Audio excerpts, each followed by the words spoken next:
Sou muito grata pela oportunidade de fazer parte dessa live. Agradeço o privilégio de estar com a professora Maria Antônia, a professora Zilda, a Simone, que é companheira também de trabalho junto ao Fórum Parintinense de Educação do Campo, aqui de Parintins, de onde nós estamos, no Amazonas.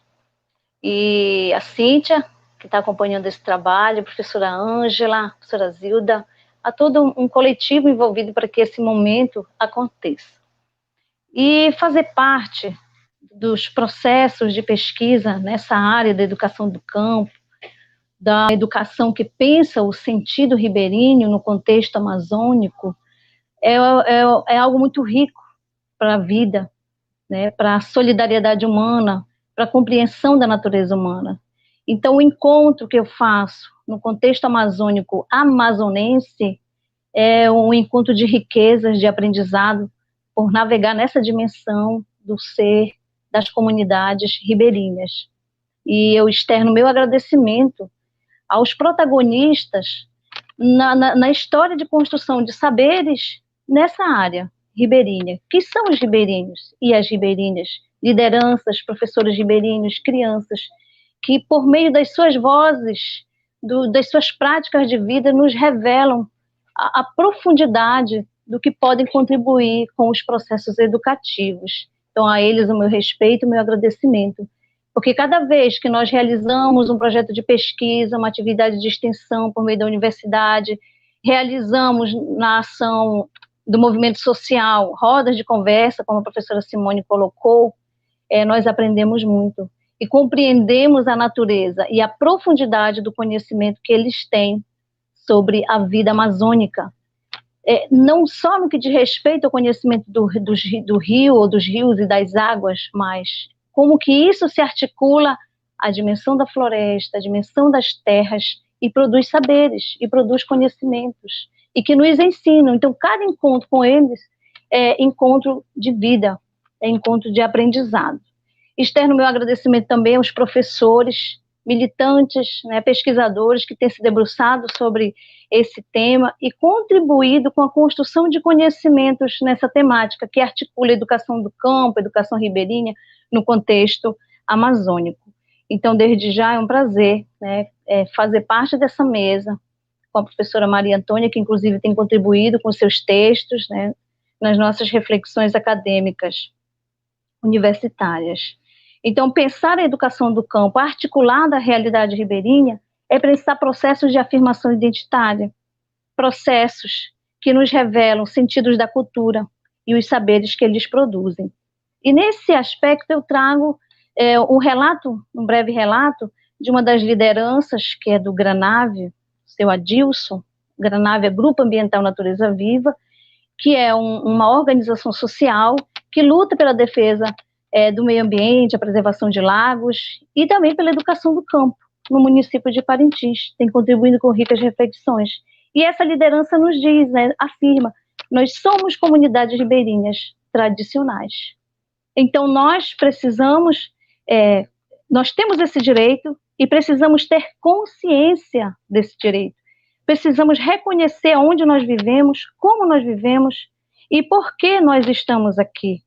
E é um questionamento que todos nós devemos fazer. E um questionamento que devemos fazer a nós mesmos. Ou seja, parte da dimensão do ser que é ribeirinho se afirmando como ser ribeirinho. Não sou eu pesquisadora ou a universidade, os professores que vão lá e dizem você é ribeirinho. Mas é uma consciência daquilo que se é e que se produz a partir das suas experiências de vida.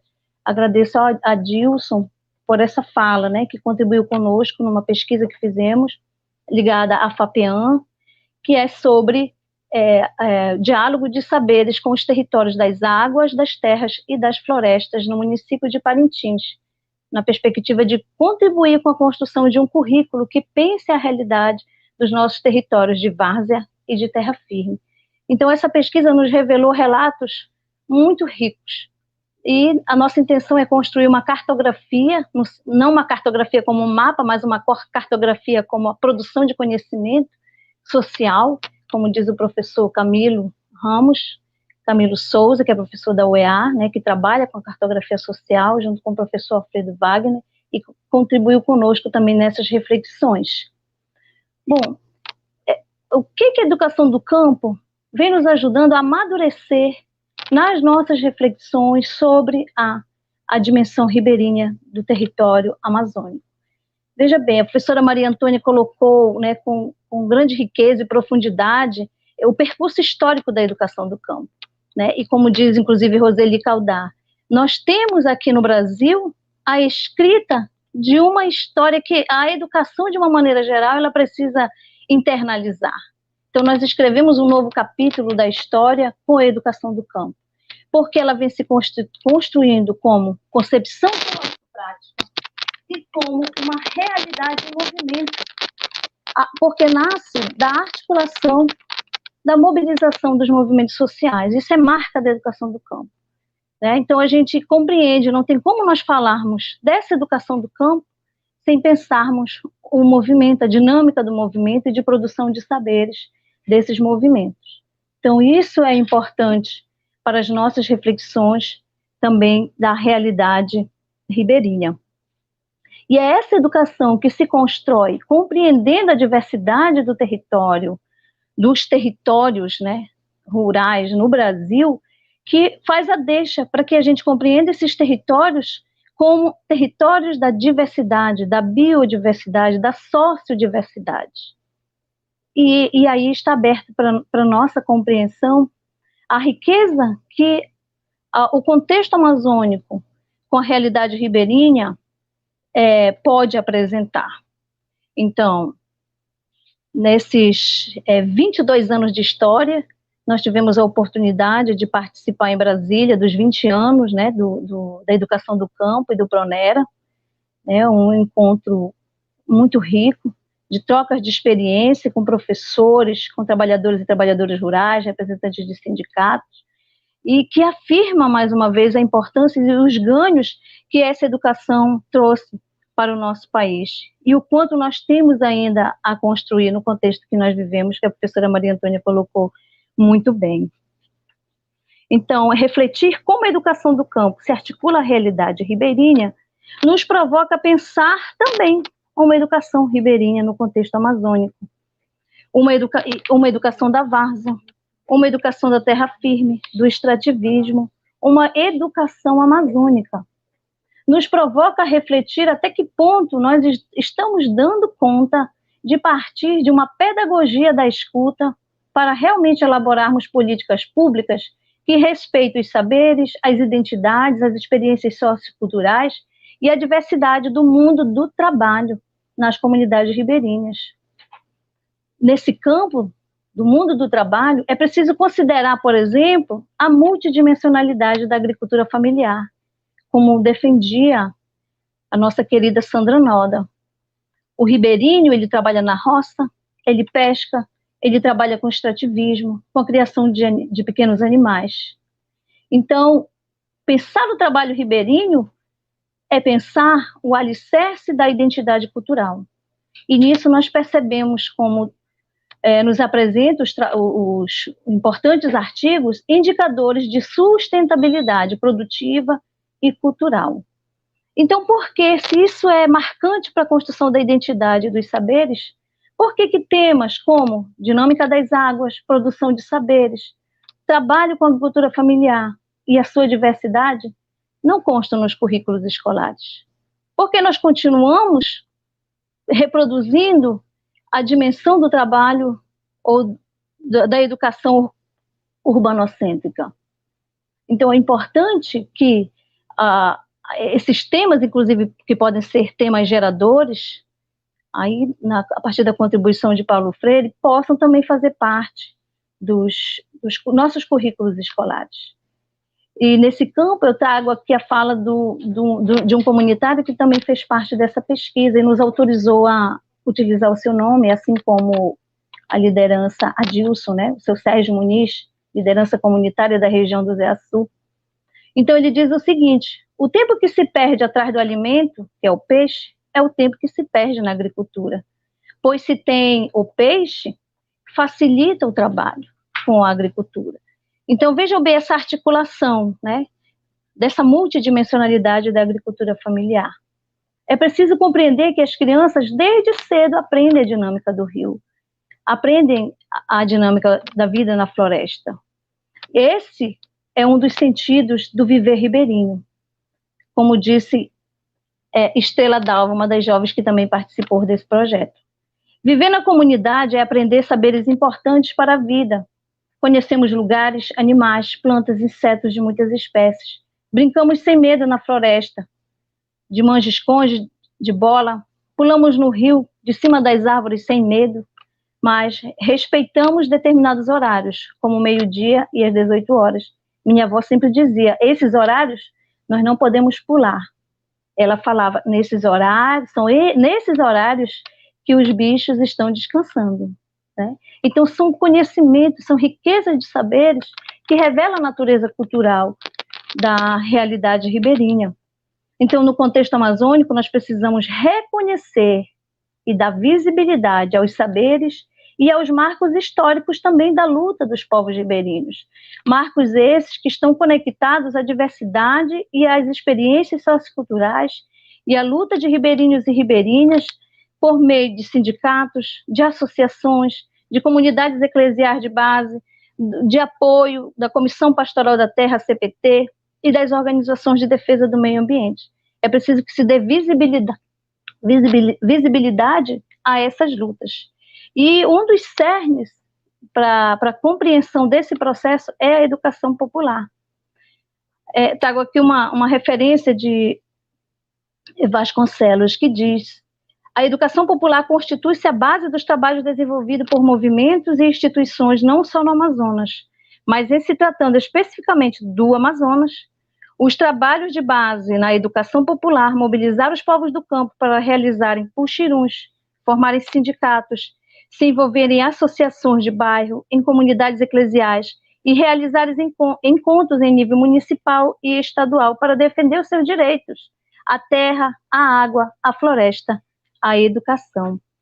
Então, vejam bem, a partir da nossa compreensão desse processo de luta, nós fazemos o seguinte destaque: o recorte temporal da década de 1990, tão importante no nosso país para a construção da educação do campo, das lutas e mobilizações pela terra, em que os trabalhadores e trabalhadoras rurais, né, junto com pesquisadores, professores, militantes, eles se posicionam contra a negação dos direitos à educação e lutam por vida digna nas comunidades rurais.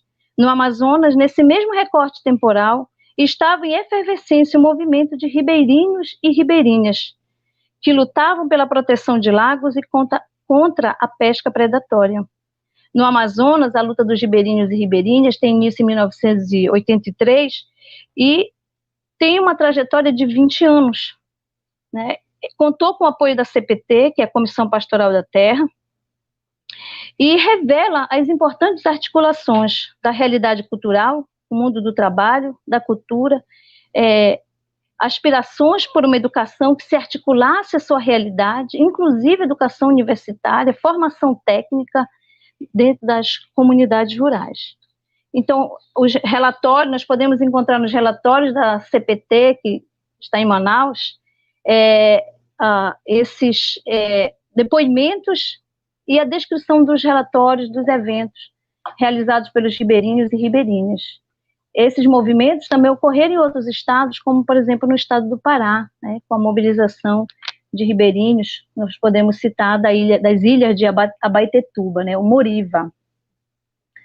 Então, para Oscar Barros, né, que também faz parte do Geperuás, ele diz que a identidade do ribeirinho ligada ao movimento possibilita a integração de dimensões socioculturais com as questões produtivas da vida desses moradores. O ribeirinho não é somente o que mora na beira do rio. Ele não se articula a um único espaço social. O rio é o eixo central, mas ele ocupa e se relaciona com a floresta e com a terra firme. E essa é uma importante compreensão para nós, amazônidas, quando nós tratamos da dimensão ribeirinha, né? Para não termos uma visão estereotipada sobre o ser e a construção da identidade ribeirinha. Então, nós temos o trabalho também da Henriqueta Espíndola, que é um trabalho de mestrado sobre o ribeirinho, ontem e hoje, na defesa do peixe no Amazonas, um trabalho de 1997. E ela já traz nesse momento a descrição da luta dos ribeirinhos pela preservação de lagos, né, contra a pesca predatória, e como essa luta ela vai se ampliando para outros debates, como a educação, a cultura e a identidade cultural.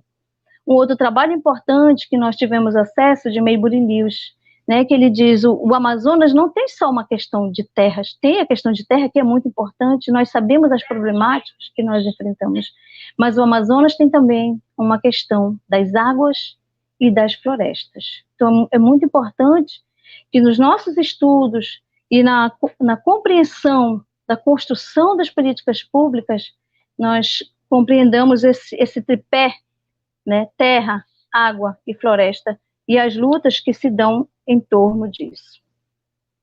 Então, o que a realidade tem nos mostrado como importante para pensarmos políticas públicas da educação do campo e ribeirinha? A professora também já destacou isso, né?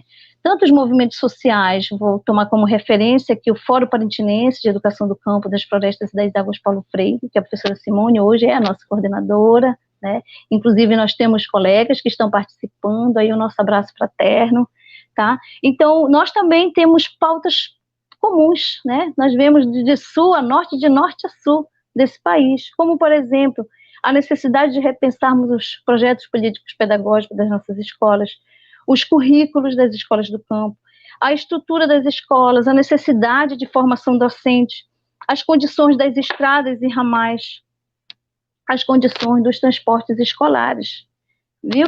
Que a maioria é barco ou rabeta. Dificilmente, né, nós temos acesso a lanchas como transporte escolar para transportar os nossos alunos. Então, são barcos, rabetas, ônibus.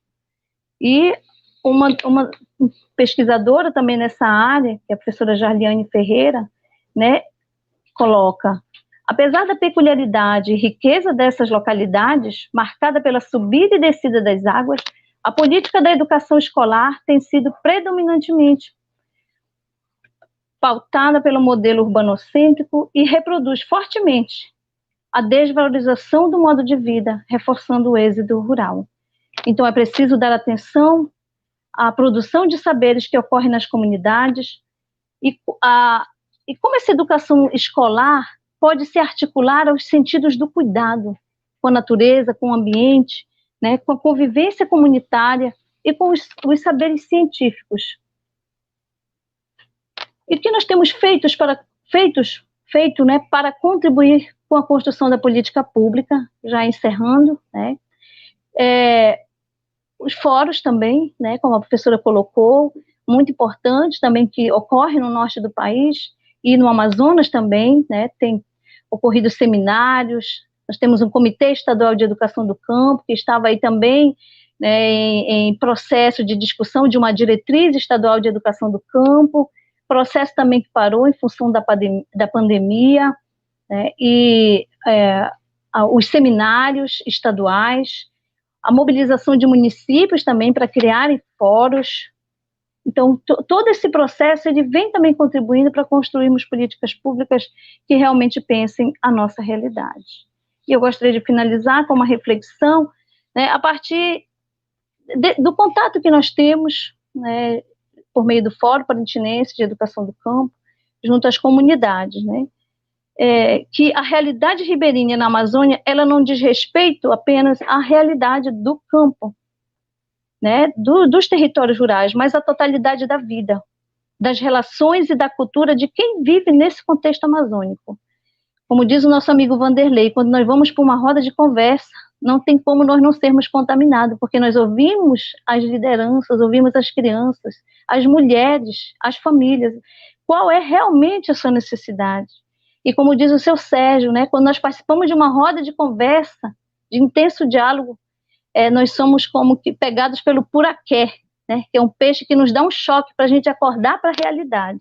Então, nós somos povos da floresta, das florestas, das terras e das águas ao mesmo tempo. Somos povos da diversidade sociocultural. Então, não dá para pensar a Amazônia sem a floresta, sem a sua diversidade de vida e relações. A floresta e as águas são a nossa fonte de beleza, de vida, de contemplação, de luta, de conflitos. Os saberes das florestas e das águas estão no campo, estão na cidade, nas vilas e estradas, nas grandes e pequenas comunidades. E nós precisamos parar para ouvir, sentir e pensar essa realidade que é nossa e grita por atitudes urgentes. E a educação do campo tem contribuído grandemente para esse processo, né? Para nos mobilizarmos na defesa do que temos, do que somos e do que podemos construir e deixar, né, para as futuras gerações. Muito obrigada. Gostaria de contribuir também com a pergunta. Aí eu me recordo de um relato de um encontro que ocorreu aqui no Amazonas em 1982. O professor Ribeirinho, ele dizia assim: na comunidade nós vivemos da pesca, trabalhamos na pesca, nós vivemos da agricultura, trabalhamos na agricultura, mas a agricultura não faz parte da escola. E essa reflexão é feita quando nós realizamos nossos fóruns, as rodas de conversa, 20 anos depois. Não mudou. Né? Por que essa realidade, com suas peculiaridades, a sua dimensão de produção de saberes, que também são sociais e historicamente construídos, não fazem parte da dinâmica escolar?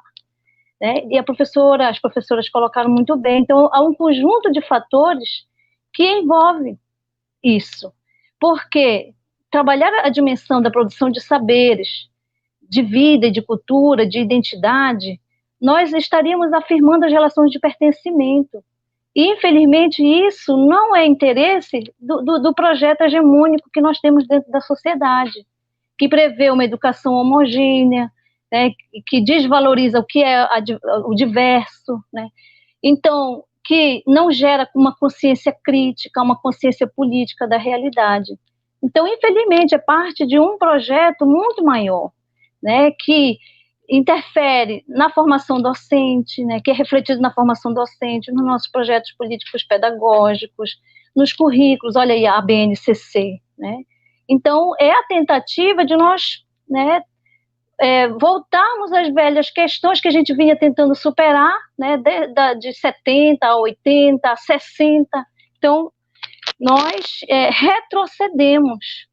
A educação do campo nos ajuda a avançar, sim, com pensamentos, posicionamentos críticos, tendo uma sensibilidade para a realidade que nós vivemos.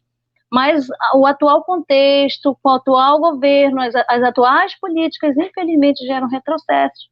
E faz com que as pessoas desacreditem até nelas próprias, num projeto diferente desse que nós temos hoje, criminaliza os movimentos sociais, né? E nós precisamos, como educação do campo, precisamos do movimento, do coletivo, do diálogo. A centralidade é o diálogo, para que nós possamos avançar.